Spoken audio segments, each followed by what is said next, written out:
여러분은 한동훈 장관이 쉬운 지역구에 가서 전체 선거를 이끌어야 한다고 보십니까? 아니면 험지에 가서 적의 수장을 꺾어야 한다고 생각하십니까? 누굴 어느 지역에 출마시키느냐, 여야의 선거 싸움은 이미 시작이 됐습니다. 저와 함께 누구를 어디에 배치할지 그 판짜기에 함께 동참해 보시겠습니까? 함께 공부하면 총선이 훤히 보입니다. 지금 시작할까요? 안녕하세요. 동행과 뉴스터디 동정민 앵커입니다. 자, 지난 시간에 총선 결과를 알아봤고요. 자, 오늘은 본격적인 판짜기가 어떻게 벌어지는 건지 한번 생각을 해보겠습니다. 자, 오늘 공부는요, 여러분이 공부할 때 포인트를 잘 잡아야죠. 포인트.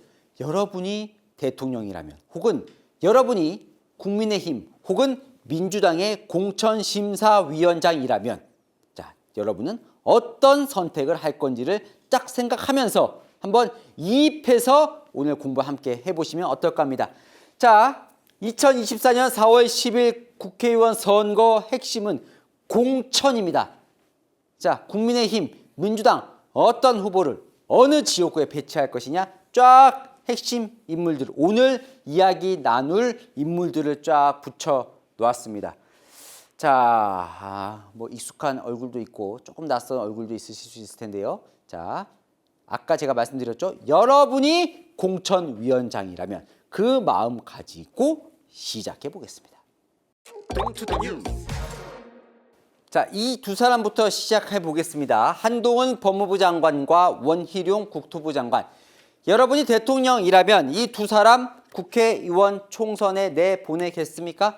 자, 혹은요, 이 사람들 총선에 안 나가면 좀 시간 지나면 대통령 비서실장으로도 쓸 수 있고 국무총리로도 쓸 수 있을 겁니다. 여러분이라면 이 두 사람 어느 자리에 두겠습니까?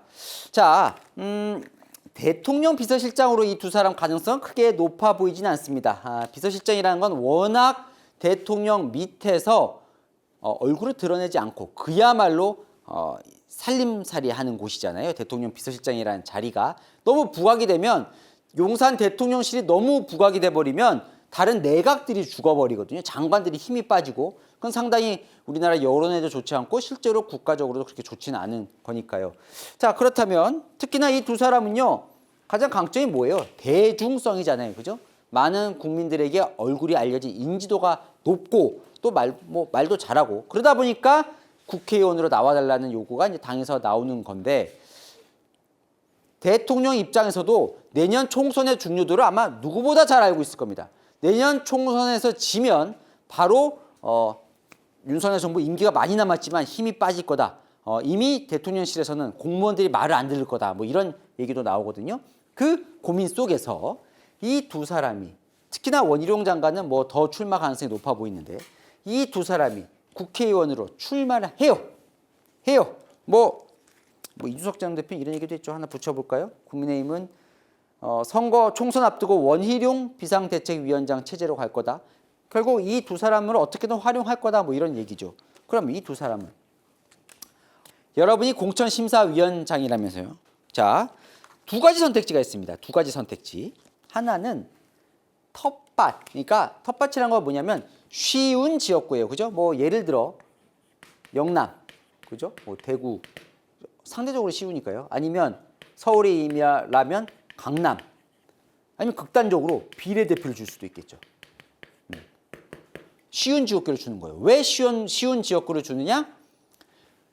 지역구에 얽매이지 말고 전국 돌아다니면서 선거를 이끌어달라는 취지죠. 그러니까 몸이 가벼워지니까, 지역구 선거만 열심히 할 필요가 없으니까, 좀 쉬운 선거니까. 자, 왜냐하면 다른 지역구에서 보통 유세를 요청합니다. 그죠? 와서 좀 우리 지역구에 같이 다니면서 연설해주고 유세를 해달라. 그럴 때 인기 있는 사람들이 와주길 바라잖아요. 이 두 사람이 오기를 바라지 않겠냐. 그러면 쉬운 지역구를 주자라는 선택지가 있고, 또 하나는 험지로 보내자. 험지라는 건 뭐예요? 가면 어려운 곳이지만 이기면 그 효과가 큰 곳, 거기를 보내자라는 얘기가 나오는 겁니다. 그래서 험지 얘기 나오면서 나오는 게 경기도에 누구랑 맞붙이자? 심상정 의원과 맞붙이자. 고향에서 누구를? 원희룡 장관을. 왜? 원희룡 장관은 지금 일산, 분당 같은 구신도시, 구신도시들에 대한 개발도 많이 공약도 했고 그러다 보니까 이 원희룡 장관이 요 고양호를 중심으로 한 이 경기 북부 약간 서부 벨트에 바람을 일으키자 그러기 위해서는 심상정 의원을 꺾어야 된다. 심상정 의원 고향에서만 지금 중진 의원으로 되고 있는 아주 인지도 높은 의원이잖아요. 여기를 꺾으면 바람이 일 거다. 자, 그럼 한동훈 장관은 험지 어디냐? 지금 뭐 정청래, 마포, 의뢰, 정청래 의원은 자기 지역구로 오라는 거 아닙니까? 자, 무슨 얘기냐? 이게 한강벨트, 지난 시간에 제가 말씀드렸지만 이게 한강벨트에서 바람을 일으켜야 하기 때문에 이 한강벨트 중에 한 곳을 해서 바람을 일으키자. 자, 왜냐하면 경기도도 워낙 국민의힘이 없고 서울도 워낙 국민의힘이 없으니 이 두 사람이 바람을 좀 일으켜줘야 된다. 그러려면 자기 지역구, 좀 어려운 지역구에 가야 한다라는 의견도 나오는 겁니다. 자, 아마 이 두 사람 본인의 운명을 본인도 지금 아직 잘 모를 겁니다. 왜냐하면 대통령이 또 어떤 생각을 갖고 있느냐. 대통령이 안 되겠다. 둘 다 내보내면 내각이 흔들릴 수 있겠다. 내각도 잡아야 한다라고 해서 둘 중 한 명 혹은 둘 다 주저앉힐 수도 있는 거고요. 또 본인이 어떤 의지를 갖고 있느냐. 국민의힘은 어떤 전략으로 이 두 사람을 영입할 거냐. 이런 것들이 하고 한 12월 2일 예산 통과 때까지는 아직 시간이 있거든요. 그 이후에 결정날 문제니까 어쨌건 이런 선택지가 있다는 거예요. 자, 이번 총선 특히 국민의힘 입장에서는요. 대통령의 인물, 이 두 사람도 그렇게 지금 분류가 될 수 있잖아요. 대통령의 인물 변수가 있거든요. 조금만 더 살펴보겠습니다. 자, 대통령의 인물들 중에 일단 총선 출마가 거론되는 사람들 일단 명단 쫙 붙여봤습니다. 아까 두 사람 알아봤고 추경호 장관, 기재부 장관, 박진 외교부 장관, 박민식 보훈부 장관, 이영 중기부 장관, 조승환 해수부 장관, 그리고 용산 대통령실에 있는 김은혜 수석, 강승규 수석. 당에서는 그래도 뭐 이 정도 인물이면 그래도 고려해 볼 만하다라는 어쨌든 인물들이죠. 그런데요. 대통령의 인물은요. 출마하면 리스크가 따릅니다. 리스크. 얼마 전까지만 해도 검사들이 대거 출마할 거다. 대통령을 등에 업고 이런 얘기 많았잖아요. 그거와 비슷한 건데 공천 파동이 일어날 수가 있는 거예요. 무슨 얘기냐면 자, 윤석열 대통령이 그렇다는 게 아니고 역대 모든 대통령은요. 여당에 불만을 갖습니다. 여당이 내 마음대로 내 말에 따라서 착착 움직이면 좋겠는데 자꾸 말을 안 듣는 것 같거든요. 그럼 어떤 유혹을 받게 되냐면 내 사람으로 공천을 줘서 여당을 내 사람으로 채우고 싶은 유혹에 모두 다 가지게 됩니다. 역대 모든 대통령이 마찬가지였던 거죠. 그런데 그렇게 해서 내 사람들을 모두 내려보내면 어떻게 되겠어요? 원래 그 자리에서 뛰고 있던 사람들, 현역 의원들이나 이런 사람들이 반발하게 되는 거죠. 그리고 대통령이 선거에 개입한다라는 야당의 비판도 받게 되고요. 이게 막 섞이면서 공천 파동이 벌어집니다. 자, 박근혜 정부 때도 그랬습니다. 그러니까 그러다 보면 어떻게 해요? 동력이 떨어지고 뭐 갈라져서 출마하고 하면서 선거가 좀 엉망이 되는 상황이 벌어지는 거예요. 자, 그러다 보니까 또 너무 안 내려보낼 수도, 너무 내려보낼 수도 힘든 딜레마에 빠지는 경우가 많은데 예를 들면 이런 걸 살펴볼게요. 김은혜 홍보수석은요. 원래 성남 분당 갑 국회의원을 지냈습니다. 지난 4년 전 총선 때 전체 경기도 59개 지역구 중에 단 6곳만 국민의힘이 이겼는데 그중 하나가 바로 김은혜 수석 지역구였어요. 1,100표, 불과 1,100표 차이로 이겼었는데 그 지역구에 지금 누가 국회의원이냐면 안철수 의원이 그 지역 국회의원입니다. 왜냐하면 김은혜 수석이 경기도지사 출마한다고 그 성남 분당갑에서 나왔거든요. 그리고 그 자리에 안철수 의원이 가 있습니다. 자, 대통령 입장에서는 누구에게 공천 주고 싶을까요? 아무래도 본인과 일하고 있는 또 본인의 마음을 잘 아는 김은혜 의원을 그 지역 공천을 주고 싶겠죠. 네. 그런데 안철수 의원은 물러날까요? 그럼 자리를 빼줄까요? 아니죠. 오히려 요즘 뭐 이재명 씨 대표랑해서 야 분당갑으로 와라고 계속 본인의 체급을 키우고 있습니다. 자기는 절대 성남 분당갑에서 나갈 일이 없다고요. 자, 그러다 보니까 지금 윤핵관 윤친윤 진영에서는 안철수 의원 부산으로 가는 건 어떠냐. 뭐 본인 고향이기도 하고 다음 대선에 출마할 거 아니냐. 그러면 텃밭이 좀 있어야 되는데 부산 내려가서 부산 선거를 한번 이끌어보는 거 어떠냐 뭐 이런 얘기도 나오는데 안철수 의원은 꼼짝도 안 하고 있습니다. 만약에 안철수 의원이 반발하는데도 김은혜 수석을 성남 분당갑으로 보내면 안철수 의원 반발하면 그러면 아무래도 선거가 힘이 쭉 빠지게 되는 그런 리스크를 감수를 해야 되는 거죠. 하지만 본인 사람이 거기서 당선이 되려면 대통령 입장에서는 좋을 수도 있고요. 이런 딜레마인 겁니다. 뭐 예를 들면 이런 거예요. 강승규 수석도 마찬가지예요. 충남 홍성 예산 출마가 예상되는데 거기 지금 홍문표 의원이라고 지난 총선에서 개인 득표율 제일 높은 경쟁력 있는 중진 의원이에요. 여기 이제 만약에 공천에서 떨어뜨렸어요. 근데 이 의원이 무소속으로 나왔어요. 그럼 무소속으로 나왔는데 경쟁력에서 지역 경쟁력이 홍 의원이 높아서 당선돼요? 그러면 어떻게 돼요? 오히려 한석 잃어버리는 거예요. 이 사람도 안 되고. 이런 리스크들이 있는 겁니다. 자, 용산 대통령실 지금 여기 이제 수석만 얘기를 했고 그 밑에 비서관급, 행정관급 20-30명이 총선 출마 예상이 됩니다. 이들 다 대통령이 내가 공천 줄게 혹은 내가 내 이름 팔아서 해라고 한 사람들은 아닙니다. 하지만 대통령실 출마라는 것만으로도 뒤에 대통령이 있는 것처럼 누구나 느껴지는 거죠. 그러면 각 지역구마다 이런 구도가 되는 겁니다. 용산 출신 신인데 현역 의원이 맞붙는 상황 혹은 현역 당협위원장이 맞붙는 상황이 벌어지는 거고 비슷한 딜레마에 다 빠지게 되는 겁니다. 예를 들어 주진우 대통령의 최측근이죠. 법률비서관이 총선 출마 아직 결정 안 났지만 총선 얘기가 나오고 부산 수영구 출마 얘기가 나오거든요. 부산 수영구에는 지금 전보민 의원이 있어요. 그럼 결국 이런 구도로 맞붙게 되는 거죠. 자, 이 부분은요. 국민의힘 지금 여당 공천에 있어서 가장 중요한 포인트입니다. 자, 여당 2명 이야기만 더 하고 야당으로 넘어가겠습니다. 자, 여당 국민의힘 총선 변수 이 두 사람을 좀 살펴보겠습니다. 이준석 전 대표, 여러분이 공천위원장이라면 공천 주시겠습니까? 안 주시겠습니까? 자, 서울 노원 병에 계속 출마를 하고 있지요. 대통령 입장에서는 계속 쓴소리 하니까 미흡지 않을까요? 그죠? 두 가지 의견이 갈립니다. 서울 노원병이 원래 험지니까 그냥 공천 주자. 살아 돌아오면 좋고 떨어지면 어쩔 수 없고. 그러니까 친윤 대통령 주변 인물들은 이렇게 얘기를 하는 거예요. 의견이 갈려요. 거기서도. 안 된다. 아예 분란의 싹을 잘라야 한다. 자, 만약에요. 이준석 전 대표가 공천을 받지 못하면 뛰쳐나갈 가능성이 있는 겁니다. 그죠? 도저히 공천 받을 가능성이 없거나 혹은 뭐 다른 생각을 품을 수도 있으니까요. 그러면 신당을 창당할 수도 있고 혹은 뭐 대구 같은 영남 지역 가서 무소속으로 세를 이뤄서 같이 출마할 수도 있습니다. 자, 이것도 결국 대통령 주변 혹은 당 국민의힘 주류에서는 이제 선택을 해야 하는 거예요. 이렇게 갔을 때 과연 차질이 있겠느냐라는 그러니까 선거 전략에 자, 이런 거죠. 무슨 얘기냐면 이준석 영향력 없어. 뭐 나가봤자 뭘 하겠어? 라고 생각하면 그냥 공천 안 주고 내보내는 거고 야, 나가면 안 돼. 우리 지금 한 표도 아까운데. 자, 이런 겁니다. 좀 아깝다는 편 쪽에서는 야, 수도권은 1000표로 이 승부가 갈리는데 이준석 전 대표가 그래도 2030 남성 쪽을 중심으로 한 표가 있다. 그럼 만약에 이들이 뛰쳐나가버리면 이들이 국민의힘을 안 찍으면 수도권 1000표 차이로 갈리는 이 수도권 선거에서는 영향을 미칠 수가 있다. 그게 단 몇 퍼센트라도 그 몇 퍼센트가 당락을 좌우할 수 있다라는 대통령 주변의 생각들이 분명히 있습니다. 그렇기 때문에 공천을 줘야 한다는 의견도 있고요. 공천 줄까요? 자, 또 한 명.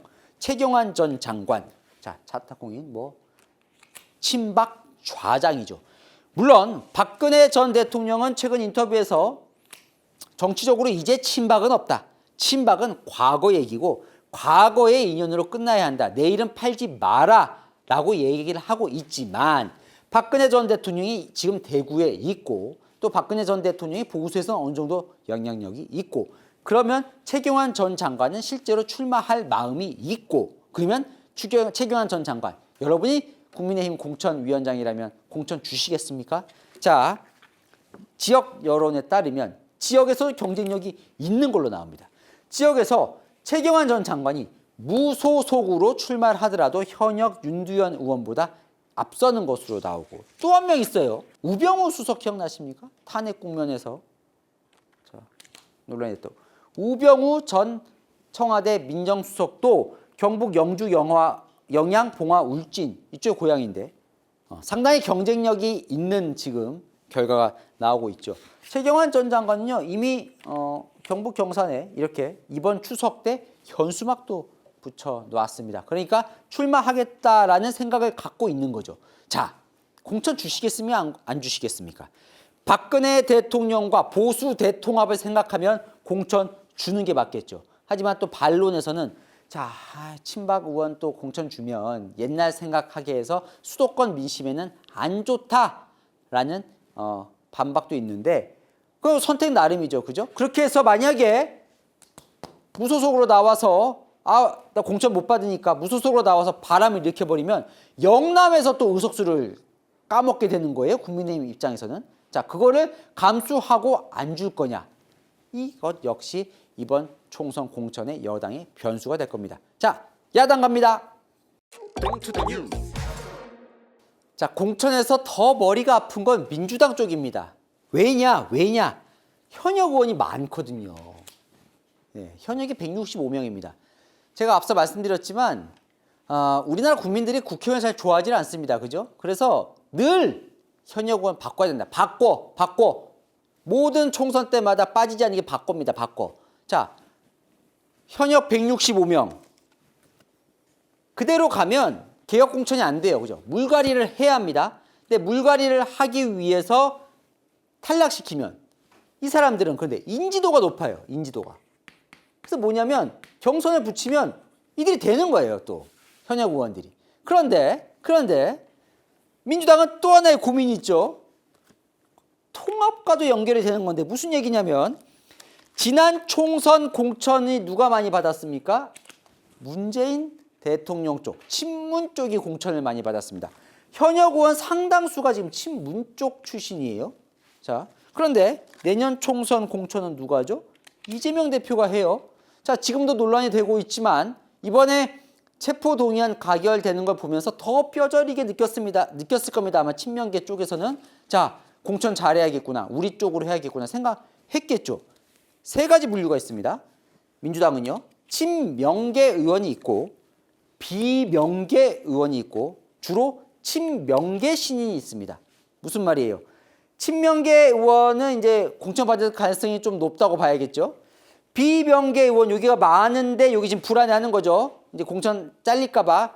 근데 너무 안 자르면 또 물갈이가 나와요. 그죠? 여기 둘 중에 조금 자르긴 잘라야 되는데 여기를 많이 자르고 싶어 하겠죠. 친명계 쪽에서는. 그러면 그 자리에 누굴 보내고 싶어 하느냐? 친명계 신인을 보내고 싶어 할 텐데 문제는 뭐냐면 그냥 무작정 비명계를 잘라버려서 비명계 의원이 무소속으로 출마를 해버리면 어떻게 돼요? 표가 갈리죠? 표가 갈리면 누가 어부지리를 얻습니까? 여당이 어부지리를 얻는 거예요. 자칫하다가는 여당 좋은 일만 시켜주는 겁니다. 이게 민주당 고민이에요. 자, 여러분이 민주당 공천심사위원장이라면 그 고민하지 않겠습니까? 그런데 공천심사위원장 누가 세울 거예요? 이재명 대표가 세우겠죠. 이재명 대표랑 뜻이 맞아야 될 거 아니에요? 그런데 이런 고민들이 있는 겁니다. 결국 이 세 개 중에 누구를 공천 줄 거냐를 이제 고민을 해야 되는 겁니다. 민주당 공천심사위원회. 예를 들어 윤영찬 의원. 문재인 대통령 밑에서 홍보수석했죠. 이낙연 핵심 인물입니다. 자, 수박 5개. 뭔지 아시죠? 이재명 흔히 말하는 개딸이 이 수박 당도를 측정을 했는데 5가 최고예요. 가장 단 수박. 그러니까 가장 마음에 안 드는 의원. 거기에 이 지역구에 성남에 지역구에 누가 왔느냐? 현근택 변호사가 왔단 말이에요. 여기는 친 이재명계, 이재명 대선 때 대변인 했었던 이화영 변호사도 했던 이런 식이에요. 이런 식. 자, 비명계 이원우 의원. 여기 수박 당도 또 5개거든요. 비명계 의원. 요게 지금 누가 가 있느냐? 이재명 대표의 특별 보좌역 진석범이라는 신인이 가 있습니다. 이재명 대표가 성남시장 시절에 성남시 사회복지사 회장을 지냈던. 네. 병문안 가서 이렇게 따로 단식 끝나고 이제 입원했을 때 손 잡아줬던. 여기 지금 가 있는 거예요. 또 있죠. 비명계 설훈 의원. 여기는 수박 당도가 조금 덜 달아요. 4개. 여기 누가 가 있느냐? 김기표 변호사라고. 이재명 대표의 측근 김용 전 민주연구원 부원장의 변호사를 지내는. 여기도 이번에 단식 가서도 이렇게 손을 쫙 잡았던 이재명 대표의 측근. 이렇게 붙어 있는 겁니다. 예. 그런데 만약에 이렇게 붙었는데 여기 공천 안 줄 것 같아서 여기가 이거 무소속으로 나가버려요. 그러면 이게 어부지리로 이게 다 수도권이거든요. 여기 다 수도권 의원들이거든요. 이게 뭔가 그러면 어떻게 돼요? 통합과는 또 거리가 멀어지겠죠. 그렇다고 여기를 다 공천 주면 물갈이가 또 안 되는 상황이고. 그럼 물갈이를 비명만 할 거냐? 친명을 다 남겨두고 그럼 또 통합이 안 되고. 아주 그냥 복잡한 딜레마에 지금 민주당은 빠져 있는 겁니다. 자, 또 하나의 고민이 있어요. 철험의 얘기 좀 해볼까요? 자, 민주당 철험해 보이시죠? 얼굴 이재정, 김승원, 박주민, 최강욱, 김용민, 황운하, 김남국 의원. 최강욱 의원은 이제 전 의원이 됐죠. 이제 출마는 이번에는 출마 못하게 됐고, 김남국 의원도 불출마 선언하게 될 텐데 어쨌든 이 철험의 의원들 공천을 어떻게 할 거냐 고민이 될 겁니다.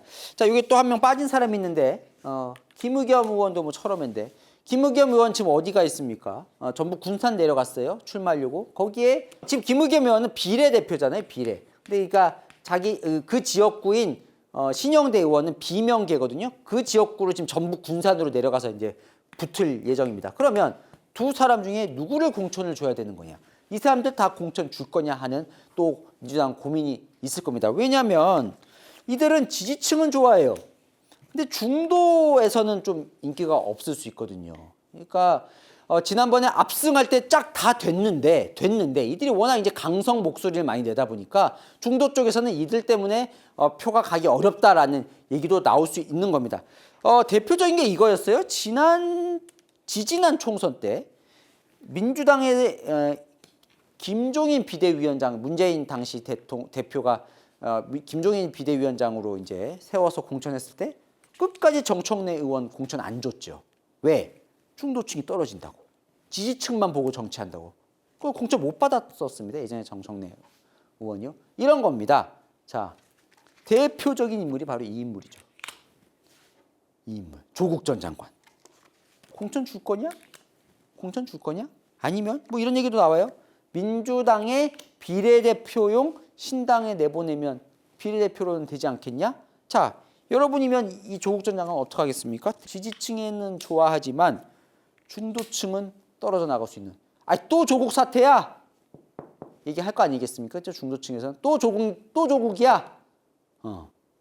매니아들은 있지만 또 한계도 뚜렷한 민주당 공천위원장 여러분이라면 공천 어떻게 하시겠습니까? 네, 아예 내치기도 어렵고 그렇다고 다 주기도 부담스러운 이런 게 민주당 공천의 변수가 되는 겁니다. 자, 내년 4월 10일 국회의원 선거 때 이들은 어떻게 공천을 받겠습니까? 안 받겠습니까? 자, 가장 중요한 공천입니다. 자, 이건 진리입니다. 공천 잘못하면 지는 거예요. 네. 누가 가장 잘 알겠습니까? 이 두 사람 가장 잘 알고 있을 겁니다. 공천 잘못하면 지는 거예요. 네. 그런데 딜레마가 이건 거죠. 공천 잘못한다는 건 당을 분열시키는 거예요. 박빙승부에서 분열되면 집니다. 분열은 집니다. 이것도 진리예요. 자, 그런데 또 하나. 윤석열당, 이재명당 만들고 싶을 겁니다. 그죠? 왜냐면 기껏 이겼는데 국민의힘에 이준석 전 대표만 잔뜩 되고 이겼는데 이낙연계 의원만 잔뜩 되고 이거 바라지 않을 거 아니에요. 그 사이에서 조화를 찾아야 되는 거예요. 분열도 막아야 되지만 자기 당도 만들어야 되는 그 고민 속에서 자, 그럼 뭐예요? 키가 바로 인재 영입입니다. 얼마나 개혁적이고 얼마나 인지도 있고 얼마나 경쟁력 있는 새로운 인물을 영입하느냐. 그래서 그들이 자기가 별로 안 좋아하는 사람들이 나가더라도 그들을 이기고 당선될 수 있는 인재를 얼마나 영입해낼 수 있겠느냐. 거기에 따라서 일당 혹은 과반이 국민의힘이 될 것이냐 민주당이 될 것이냐가 갈리게 되는 겁니다. 자, 제가 이틀에 걸쳐서 총선에 대해서 일단 대략 개괄적인 이렇게 보시면 된다라고 이제 설명을 드렸는데요. 앞으로 남은 6개월 동안 기회 있을 때마다 고비 지금 총선은 어떻게 굴러가고 있고 어떤 포인트를 보셔야 하는지, 그래서 여러분들이 동인가 뉴스터디를 보고 나면 주변 사람들에게 정치 이야기를 할 때, 특히 총선 이야기를 할 때 자신 있게 이렇게 봐야 한다라고 얘기할 수 있도록 제가 또 공부해서 가져오겠습니다. 복잡한데 궁금한 이슈 댓글로 남겨주시면 제가 또 설명드리겠습니다. 아시죠? 평일 오후 7시에는 뉴스에이, 주말 오후 3시에는 동인가 뉴스터디입니다. 오늘 순서 여기까지입니다. 감사합니다.